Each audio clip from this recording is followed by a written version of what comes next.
साथियों नमस्कार। उम्मीद करता हूँ आप सभी शानदार होंगे। जैसा कि 70th बीपीएससी मेंस का रिजल्ट आउट हुआ है, जिसमें से आप 20,034 स्टूडेंट्स ने मेंस लिखा था और उसमें से जो है 5,401 स्टूडेंट्स का मेंस में सिलेक्शन हुआ है, राइट। और टोटल नंबर ऑफ सीट्स जो है आपका 2035 है, ठीक है। इतने को सिलेक्शन होना है, ठीक है। अब देखिए, बहुत सारे लोग जो है आरोप लगा रहे हैं कि कहीं न कहीं मेंस में जो है धांधली हुआ है, और इनका आरोप कितना सही है कितना गलत है वो चीज़ मैं आपको एक रेलेवेंट तरीके से, एक लॉजिकल तरीके से जो है आपको पेश करने वाला हूँ, ठीक है। अब देखिए, कुछ लोग का लॉजिक कहीं न कहीं गलत भी है और कुछ लोग का लॉजिक सही है, ठीक है। अब देखिए, इसमें कोई शक नहीं है कि जो बीपीएससी के अंदर है सिस्टम में गड़बड़ी है, ठीक है। आपने प्री के टाइम भी आपने देखा है, समझे। और उस टाइम किस तरीके से स्टूडेंट्स ने जो है स्ट्रगल किया है और कितने लगातार जो है प्रोटेस्ट पे प्रोटेस्ट किए जा रहे थे, समझे। तो कहीं न कहीं वो प्रोटेस्ट जो है जायज़ भी था। जिस तरीके से बीपीएससी सिस्टम के अंदर जो है ना, करप्ट लोग बैठे हुए हैं, तो कहीं न कहीं ये इंडिकेट कर रहा है कि ये मेंस के अंदर भी सिस्टम के अंदर धांधली हुआ है।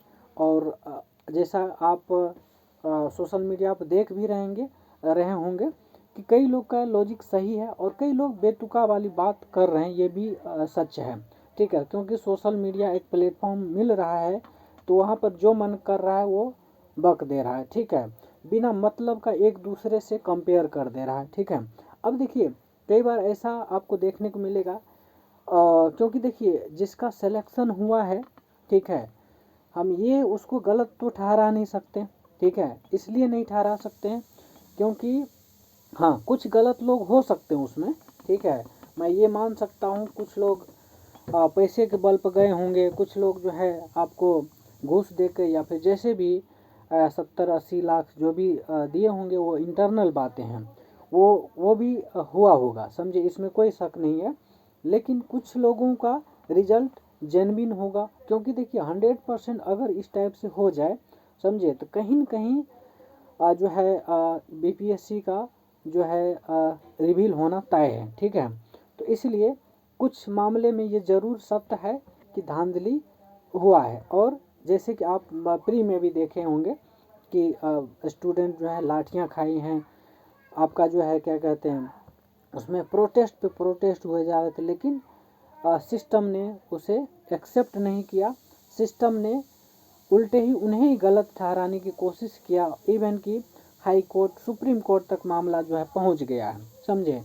लेकिन कोई सुनने के लिए तैयार नहीं, समझे। तो कहने का मतलब, जो अंदर का मिली भगत है, समझे, इस चीज़ को समझना पड़ेगा। और सभी स्टूडेंट का यूनिटी जो है बहुत ज़्यादा ज़रूरी है, बिना इसके काम नहीं चलेगा, समझे। और देखिए, उस सिस्टम को तोड़ने के लिए, उस सिस्टम को चेंज करने के लिए आपको उस लेवल पर यूनिटी दिखाना पड़ेगा। कई स्टूडेंट्स जो है इसका पार्ट बनते हैं और कई स्टूडेंट्स इसका पार्ट नहीं बनते हैं। इसके पीछे रीज़न यही है, उनको ये लगता है कि हमें तैयारी से मतलब है। ऑब्वियस ही बात है, तैयारी होना चाहिए। लेकिन एक बात बताइए, जब आपकी तैयारी और आपकी फाइनल सिलेक्शन ना हो तो कितना बुरा लगेगा, समझे। तो यही वाली बात है। तो आपको जो बिल्कुल लॉजिक तरीके से तैयारी करना पड़ेगा। और आज के टाइम में देखिए, बहुत कम तैयारी करके, या फिर कह लीजिए जिसके पास पैसा है उसकी जो है सिस्टम में जगह मिल जाती है। तो कहीं न कहीं ये सिस्टम पर जो है एक कह सकते हैं, मतलब सिस्टम पर जो है क्या बोलते हैं उसको, सिस्टम पर कहीं न कहीं मतलब ठप्पा लग रहा है, समझे। तो ये चीज़ें हैं, तो इस चीज़ को आप सभी को समझना पड़ेगा और जम ठान के जो है इसमें पार्टिसिपेट करना पड़ेगा। हर किसी को प्रोटेस्ट में या फिर कह लीजिए कि पार्टिसिपेट करना पड़ेगा, ताकि यूनिटी दिखे। जब तक यूनिटी नहीं दिखेगा तब तक जो है सिस्टम हिलने वाला नहीं है, समझे। तो ये चीज़ है, तो आप सबको जो है इस चीज़ को शेयर कीजिए ताकि यूनिटी बन पाए। क्योंकि देखिए, जो एक नॉर्मल स्टूडेंट्स है या फिर बिलो नॉर्मल है, उनकी तो बहुत बैंड बजेगी। क्यों? क्योंकि देखिए, उनको एक सहारा है अपनी पढ़ाई पर ही। उनके पास न तो इतना रिसोर्सेस है, न इतना पैसा है कि वो उस बल पर जो है कुछ कर सकें, समझे। तो इसीलिए ये चीज़ ज़रूरी है कि उस चीज़ को जो है आपको यूनिटी दिखाकर वो पूरा सिस्टम के अंदर घुसना पड़ेगा, समझे। Thank you so much. इस चीज़ को जितना ज़्यादा से ज़्यादा हो सके लोगों को शेयर कीजिए ताकि हर किसी को पता चले।